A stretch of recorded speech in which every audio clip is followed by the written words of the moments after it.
Botad collector કચેરી કલેક્ટરશ્રીને આવેદનપત્ર આપવામાં આવ્યું કે બોટાદ જિલ્લાના તુરખા ગામની HRD ગારડીમાં 1 મહિના પહેલાં સુરેન્દ્રનગરના ગઢ શેરવાનિયા ગામના વિક્રમભાઈ બાવળિયા નામના વિદ્યાર્થીની ઉંમર વર્ષ 14 9મા ધોરણમાં અભ્યાસ કરતો હોય અને તેનું હત્યા થયા અને મૃત્યુનો કોઈ સચોટ કારણ ન મળે 1 મહિનાથી પોલીસ પ્રશાસનને અનેકવાર કહેવા છતાં કોઈ તપાસ કરવામાં ન આવે ન્યાય આપવાના અનુસંધાને સમસ્ત કોળી ઠાકોર એકતા સમિતિ ગુજરાત દ્વારા કલેક્ટર બોટાદને આવેદનપત્ર આપવામાં આવ્યું કે વિક્રમભાઈ બાવળિયાની હત્યાની સંપૂર્ણ તપાસ કરવામાં નહીં આવે અને સચોટ કારણ જાણવા નહીં મળે તો આગામી દિવસોની અંદર બોટાદ કલેક્ટર કચેરી ખાતે ગાંધી ચિંધ્યા માર્ગ ઉપવાસનો કાર્યક્રમ કરવામાં આવશે કારણ કે ગુજરાતની અંદર અનેક સ્કૂલની અંદર આવા નાના બાળકોની હત્યા થઈ જતી હોય અને એના કેસ દબાવી દેવામાં આવતા હોય એની તપાસ કરવામાં આવતી હોય તો ન્યાય માટે વલખા મારતા વિદ્યાર્થીઓના વાલીને ન્યાય આપવા માટે ન છૂટકે ગાંધી ચિંધ્યા માર્ગ ઉપવાસ ધારણાનો કાર્યક્રમ કરવામાં સમસ્ત કોળી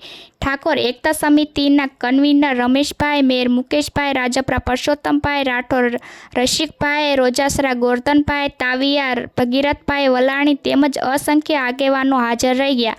અહેવાલ Rohit R Jatapara, Diu Mirror News. ન્યાય આપો ન્યાય આપો ન્યાય આપો ન્યાય આપો ન્યાય આપો ન્યાય આપો ન્યાય આપો ન્યાય આપો। જીવ હોય તો લઈ લીધો એને વાપ હોત તો ઘીરે મૂકી ગયા હોત તો બંધ કર્યો હોત તો એમ તેડી આવે આવો જીવ હોય તો કોઈ ન કાઢી મુકાય।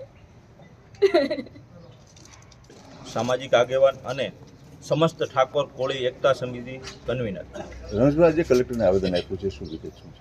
કલેક્ટરને આવેદન એટલા માટે આપવામાં આવ્યું છે કે કોળી સમાજના દીકરાઓ પર વારંવાર આવી રીતે ઘટના બને છે। હજે પશ્ચિમની ઘટનાની સહી સુકાણી નથી, ત્યાં જ આ બીજી ઘટના બની છે। તમે સમજો કે કેમ કોળીના દીકરાઓ સાથે જ આવી રીતે થાય છે, પાછો કોઈ ન્યાય મળતો નથી।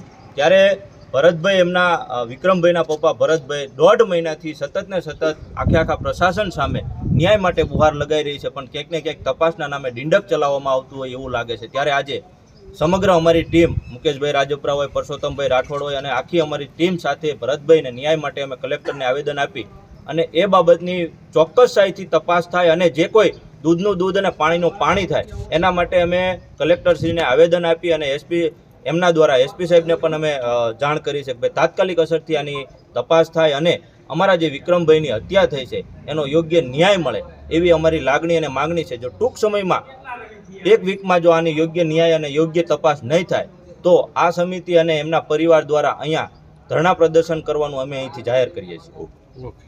હાય, હું છું ક્રુઝિન સિંઘાનિયા। આપની આસપાસના સત્ય સમાચાર જાણવા માટે જોતા રહો દીવ મિરર ન્યૂઝ અને હા, લાઈક અને સબસ્ક્રાઇબ કરવાનું ભૂલતા નહીં। Thank you.